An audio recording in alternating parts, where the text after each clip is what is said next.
ċelebrazzjoni tas-sajjiet Malti u l-prodotti tiegħu fl-isfond ta' folklor artiġjanat u tradizzjonijiet Maltin. Dan kif bejn it-30 ta' Settembru u l-1 ta' Ottubru li ġejjin se jittella il-Malta International Fish Festival maqsum fuq iż-żewġ lokalitajiet ta' Marsaxlokk u l-Mellieħa. Dan-l-avveniment mhux biss maħsub biex jiċċelebra u jippromuovi s-sajjieda Maltin, iżda wkoll biex jattira aktar turiżmu ta' kwalità. F'dan il-festival se jkun hemm diversi prodotti lokali bħal ħuta tradizzjonali u staġjonali l-lampuka fl-isfond ta' attivitajiet ta' folklor u xogħol artiġjanali.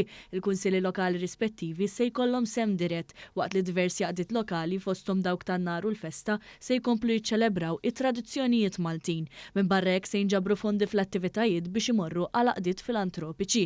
Tant ħabbar dalgħodu mill-Ministru għat-Turiżmu Clayton Bartolo u s-Segretarju Parlamentari għas-Sajt, il-Bidja, l-Akwakultura u Drittijiet tal-Annimali Alicia Buġejja Sajt. Il-Ministru Bartolo semma kif avvenimenti ta' din ix-xorta ikomplu jattiraw aktar turiżmu ta' kwalità lejn pajjiżna.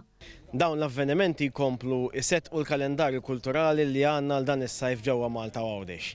Nkunu qegħdin nkomplu noħorġu iżjed ukoll it-tradizzjonijiet tagħna l-Maltin u waħda mill-isbaħ ukoll industri li għandna dik tas-sajt fejn iridu naraw li nkomplu insettquha għaliex bekk kapaċi noffru kwalità lit-turisti li jkun qiegħed jiekol fid-diversi ristoranti li għandna madwar il-pajjiż.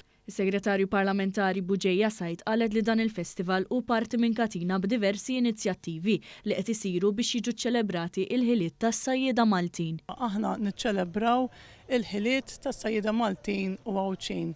Permezz ta' din l-attività aħna nħajru lil Maltin anke sabiex jikkonsmaw aktar ħut li huwa lokali, però wkoll nagħtu anke rikonoxximenti lid diversi sajjieda illi jkunu għamlu xi suċċess waqt is-sajdiet tagħhom. Pereżempju, nagħtu l-awards tal-ikbar ton jew l-akbar pixxi spat jew l-ewwel qabda tal-lampuki illi tkun saret tul din is-sena.